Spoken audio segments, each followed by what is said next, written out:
immigration. We all agree that there's a problem that needs to be solved in a portion of our southern border. And we even agree on most of the solutions.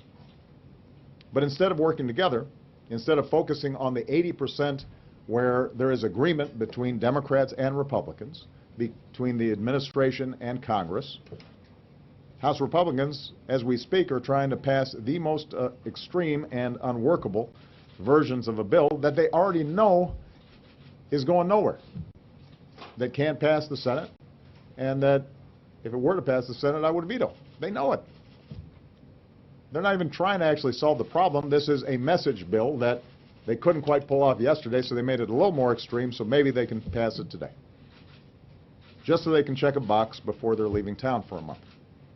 And this is on an issue that they all insisted had to be a top priority. Now, our efforts administratively so far have helped to slow the tide of child migrants trying to come to our country. But without additional resources and help from Congress, we're just not going to have the resources we need to fully solve the problem. That means while they're out on vacation, I'm going to have to make some tough choices to meet the challenge, with or without Congress. And yesterday, even though they've been sitting on a bipartisan immigration bill for over a year, House Republicans suggested that since they don't expect to actually pass a bill that I can sign, that I actually should go ahead and act on my own to solve the problem. Keep in mind that just a few days earlier, they voted to sue me for acting on my own. And then when they couldn't pass a bill yesterday, they put out a statement suggesting I should act on my own because they couldn't pass a bill. So immigration has not gotten done. A student loan bill that would help folks who have student loan debt consolidate and refinance at lower rates, that didn't pass. The transportation bill that they did pass just gets us through the spring when we should actually be planning years in advance. States and businesses are raising the minimum wage for their workers because this Congress is failing to do so. Even basic things like approving career diplomats for critical ambassadorial posts aren't getting done. Last night, for purely political reasons, Senate Republicans, for a certain period of time, blocked our new ambassador to Russia.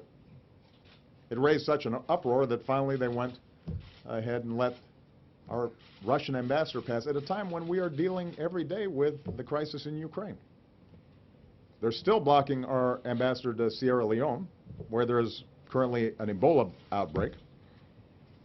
They're blocking our ambassador to Guatemala, even as they demand that we do more to stop the flow of unaccompanied children from Guatemala. Now, there are a lot of things that we could be arguing about on policy. That's what we should be doing as a democracy, but we shouldn't be having an argument about placing career diplomats with bipartisan support in countries around the world where we have to have a presence. The bottom line is this: we have come a long way over the last 5.5 years. Our challenges are nowhere near as daunting as they were when I first came into office. But the American people demand and deserve a strong and focused effort on the part of all of us to keep moving the country forward and to focus on their concerns. And the fact is, we could be much further along, and we could be doing even better, and the economy could be even stronger, and more jobs could be created if Congress would do the job that the people sent them here to do. And I will not stop trying to work with both parties to get things moving faster for middle-class families and those trying to get into the middle class. When Congress returns next month, my hope is that instead of simply trying to pass partisan message bills on party lines that don't actually solve problems, they're going to be willing to come together to at least focus on some key areas where there's broad agreement.